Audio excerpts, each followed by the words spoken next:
अस्सलामुअलैकुम भाई, पहले पिछले महीने भी तुसी 10,000 रुपया दिता है तो हुण फिर तुसी 10,000 रुपया कराया।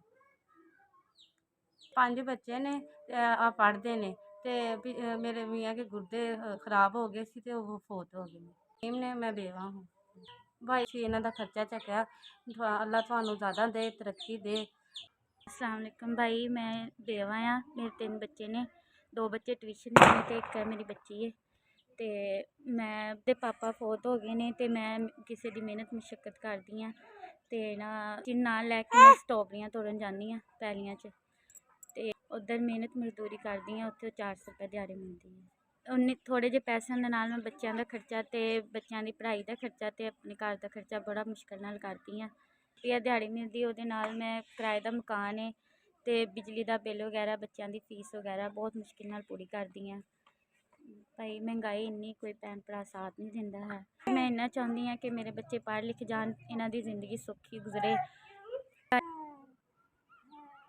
भाई ये 10,000 थोड़ी तरफों आ गया, अल्लाह थोड़ा भला करे। मैं अपने बच्चों पर खर्चा करांगी तो थानू दुआवां देवांगी, अल्लाह ताला थानू सेहत तंदुरुस्ती दे ते थोड़े वालों मेरी इमदाद हुई है। मेरे पैसों के नाल जो तुसीं दिते ने, इहदे नाल मैं अपने बच्चों की बच्ची का दुध लवांगी ते नाले अपने बच्चों की स्कूल की सारी चीज़ां लवांगी, कापियां पेंसिलां वगैरह।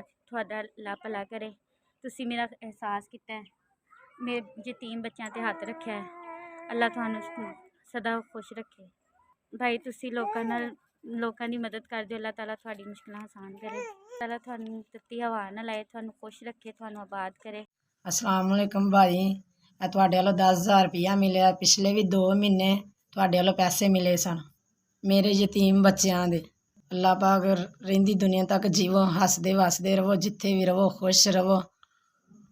अल्लाह पाक तुहाडे माँ प्यो की खैर करे, तुहाडे भैन भाइयों की खैर करे, रब तुहाडी तंदुरुस्ती देवे।